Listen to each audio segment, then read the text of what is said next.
Come on, live, you piece of pulp. Don't you die on me.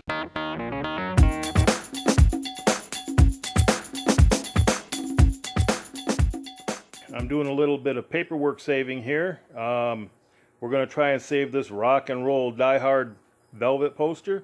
They were doing 40, 50, 60 bucks online in good condition. This one's pretty rough. We'll see if we can pull 15 or 20 out of it after I do a little work on it.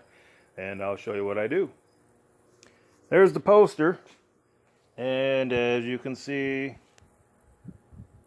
it is pretty rough. Got a lot of rips in it.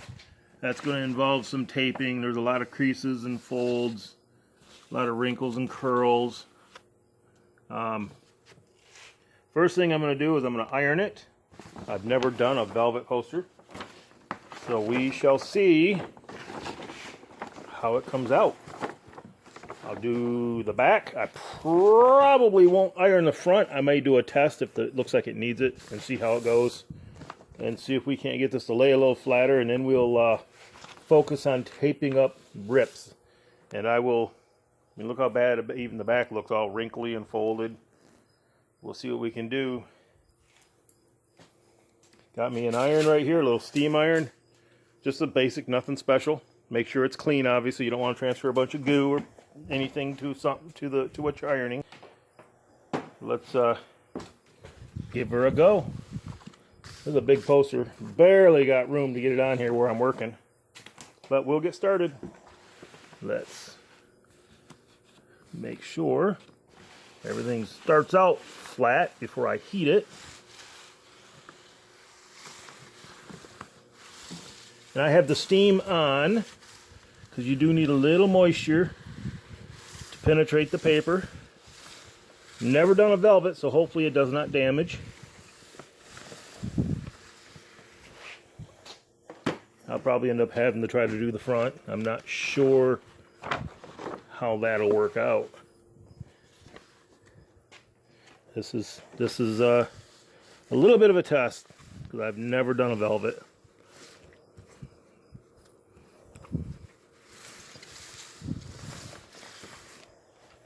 Alright, I'm going to have to shut it down and do some paper adjustment, and we'll go from there.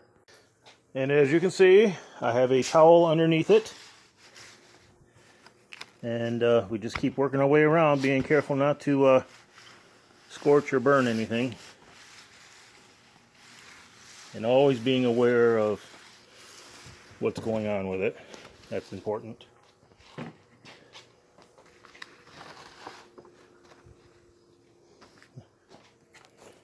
Alright. Get everything laid down nice. Look at that, she's laying pretty flat now. I'll have to flip it over, see what we got going on. Just so you know, all them t-shirts from that pick, I'm cleaning them, soaking them in bleach water, about 3 gallons of water to about a cup of bleach. Throw them in there, let them soak for a couple hours, wash them in the washing machine. And it'll take out a lot of yellow stains, a lot of yellowing around the collar, make them look kind of crisp and nice. A little bit of work, but if they're vintage, they're worth it. Most of them sell pretty well. Already looking better. I don't know. I'm very reluctant to iron on the top. We will do a little sample here. Yeah, not a good idea. We won't do that. Gonna leave marks. I'll have to let her go the way she is. No way I'm gonna be able to iron the top, not the velvet. It'll melt. You can see it started to leave a little mark right there, and I barely touched it. Any long-term stuff, I think I'm risking melting the fuzz and making it feel firm and crispy, and it'll just hurt the poster more. So I guess there it is. That one's all ironed. I'll have to do some tape work on it, and we'll see if we can get some money out of it. I hate seeing it go in the landfill if I can even get 15 or 20 bucks out of it. I don't know if it's worth my time. Probably not, other than the fact that I just feel good about saving something vintage. Another little tidbit for you, in case you didn't know. velvet, and it's glow in the dark. It was a psychedelic kind of rock and roll hippie thing back in the day. A lot of people would like turn out the lights and do their music and get stoned and check out the psychedelic, reflections in the dark. And I never got into all that stuff, but that was the whole meaning of it. It was glow in the dark and it was velvet, and put it under a black light, it just, it'd pop. Looked pretty cool that way, but just a little history for you. This is more like what I'm used to working on. Just a standard poster, as you can see. It's just wrinkled up, no major tears, a couple little ones. It's an actual promotional poster come out of that hall for Red Wings 1995, called Arms. Not even sure what it's worth. Can't find any comps online to speak of. So I'm probably going to go big with them just to see if I can get any bites.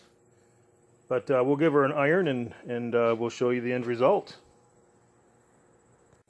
Pretty much just like doing your clothes. And you can even do it with the steam off if you prefer, but you got to be careful. There it is. Most of the wrinkles are out. In fact, let's just turn the steam off and see what happens. In fact, that's a better result on this particular paper. I think the steam off is a better look on this particular paper. The steam was causing some wrinkling. In some cases, the steam is better. You just have to play with it. And I'm no expert. This is I just do it, trial and error, until I find what works. I mean, if it's already considered junk, what are you hurting? And you're learning. And if you can save it, then it'll go quicker and better next time if you have something similar. So there it is. She's all pressed, and just like doing your clothes, like I said, get the bad wrinkles out. Now I can roll her up. I got 3 or 4 of them. I can sell them in a group. One listing, 3 or 4 available, provided they're all similar condition and not one's worse than the other. Okay, we'll wrap this up. That's my how-to on what I do personally to flatten out and save some paper that's all wrinkly and creased. I also try to use acid-free tape to tape up the rips. That's what I do, like I said. Do at your own risk. I'm a novice. I don't claim to be an expert, but it works for me. And always test and experiment on things that it's not going to hurt, and hopefully you can learn and grow. Lots of times it's, most people figure it's not worth the time and the effort to save an old piece of paper. I tend to get obsessive about it. I see potential in everything. I want to rescue everything. I don't like sending stuff to the landfill that I appreciate or other people can appreciate, even if it's a little rough. Sometimes it's nice to be able to look at it and see the history or the story that it tells. That's why I like rat rods or patinaed cars. I know a lot of people like them all painted and looking pretty. I just like to see the story that has to tell, and I get a little obsessive, I'm like,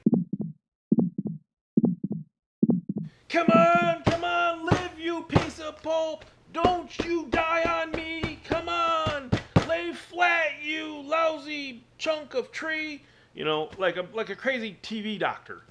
And then of course it's a little obsessive, and it's just me. I'm just having fun, really, but if it saves it, and if it doesn't sell, like that fuzzy poster, if it doesn't sell, it'll end up on my wall. I'll appreciate it. And the dust ain't gonna hurt it, the dirt ain't gonna hurt it that's in my shop. So, yeah. Anyways, enjoy your junk. See you later.